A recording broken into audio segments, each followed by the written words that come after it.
I just woke up and I was not expecting this. Cedar Point is getting a tilt coaster. Wow. This has to be one of the most out-of-left-field additions I have ever seen. When Cedar Point announced they were removing Snake River Falls, I thought they were just going to get a crappy little water coaster next year. I had a bit of my skepticisms because I didn't think they could demolish and build an entire new ride in the span of a year, and I was right, they couldn't. Instead, they're building a Vekoma Tilt coaster on the other side of the park, and they're debuting it in 2025 as Siren's Curse. Jesus Christ, I was not expecting that. I know on this channel I constantly sound like a cynical asshole who hates everything, but this is not the case. I cannot contain my excitement for Siren's Curse. I have always wanted to see a tilt coaster at this park. I just thought it would never happen. I assumed it would have taken years for Cedar Point to finally work with Vekoma at a large scale, but apparently not. Cedar Point, they kept this well under wraps and just announced this with almost no warning.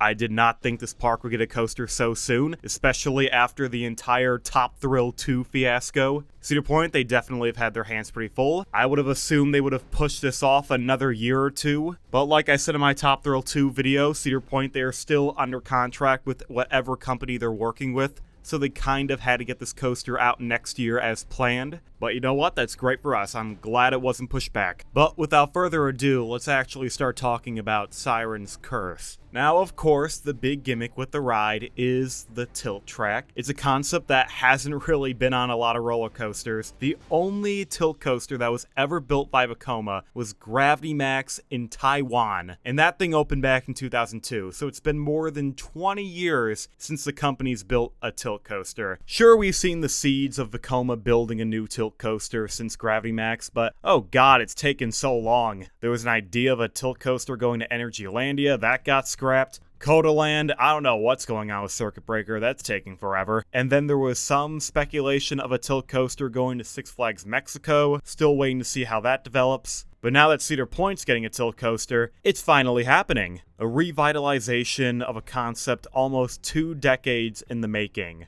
And it's going to the roller coaster capital of the world. I couldn't be happier. And the great thing about this ride, it's going across the midway from Iron Dragon. That section of the park has got to be one of the most ugliest, underdeveloped areas. It's had this wooden temporary wall up for the last few years, along with ugly looking bleachers and concrete. It just didn't look that good. I always assumed at Cedar Point they were going to put a roller coaster there one day, but I just didn't know how they were going to do it because it's a very compact spot of land. And yes, this is a very compact ride. It's only 2,900 feet of track, but that does not really matter. Cedar Point, they were able to put so many elements into this tiny little footprint that I cannot label this ride a one-trick pony. The tilt coaster gimmick, yes, that's the main feature of the ride, but Vekoma, they have put so much effort into this layout that it's going to feel like a full package. It's going to have over 13 moments of airtime, and that includes airtime hills, off-axis airtime hills, sideways banks, and if not that, the ride also features 2 inversions, 2 corkscrews. So not only is the ride going to have the tilt feature, it's going to have the full Vekoma package. It's going to feel like a new generation Vekoma. Again, something we haven't seen in the States before. Every new generation Vekoma, they have been located overseas in Europe or Asia. So a lot of enthusiasts are going to get a lot first with this ride. They're going to feel a tilt coaster for the first time. They're going to feel a new generation Vekoma for the first time. I just can't overstate how unique this coaster is. It means a lot for Cedar Point and Six Flags in general. This means they are finally working with Vekoma at a grander scale. It's not just a tiny little family boomerang like Kings Island got this year. No, they're getting full-on Vekoma products. And this could mean a lot for the chain. We can see the tilt coaster concept be copy and pasted over and over again if they want. I kind of hope we don't see that. I want the tilt coaster to be a little unique to Cedar Point, but I wouldn't be surprised if that happened. It'll kind of be like the new dive coaster, a concept that will be repeated over and over again because it looks cool. But if Six Flags doesn't repeat the tilt coaster concept, I hope they will look into Vekoma's portfolio and pick one of the other amazing rides they offer, because I want Six Flags to have a good relation with this company. Siren's Curse can bring a lot of opportunity for American parks. The possibilities are endless. But getting past that, the last thing I want to mention about Siren's Curse is the name.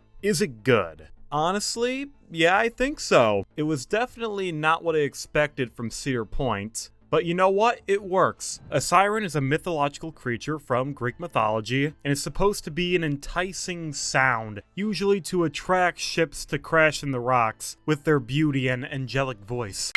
Siren's curse, it lures a guest in with its intimidating tilt factor, and then terrifies them once they get to experience it. It's a good name. The only issue I have is I don't think there's going to be much theming for this ride. Just looking at the animation Cedar Point gave us, I don't see much theming. It's just a tilt coaster with a good name. The ride, yes, it's going to have one unique factor to attribute to the theme, and that's going to be onboard audio, something we haven't seen at Cedar Point. They emphasized in their press release there is going to be audio so you can hear the siren screech, along with LED lighting on the train. That's not a bad idea, but I wish they could actually lean more into the theme. I thought it was going to be more ocean-driven, but that does not seem to be the case. Also, the color scheme is not something I expected. It's literally the exact same colors as Gravity Max. It doesn't look bad by any means. It's just not what I expected. But there we have it, Cedar Point's new for 2025 roller coaster. A 160-foot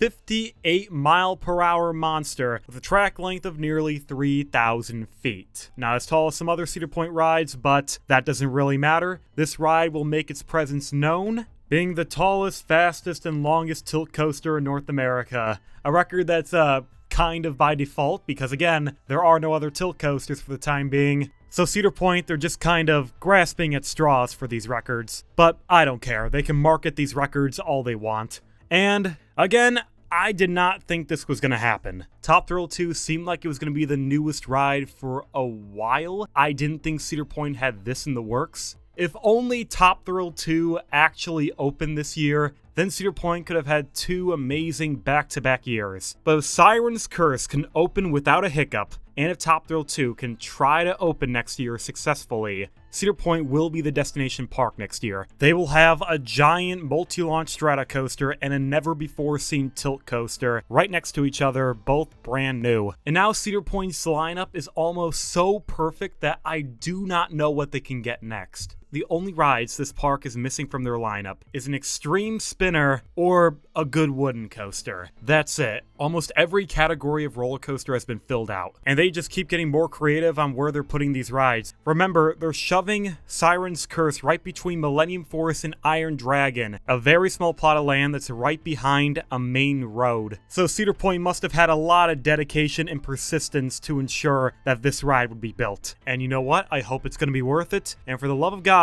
do not close next year.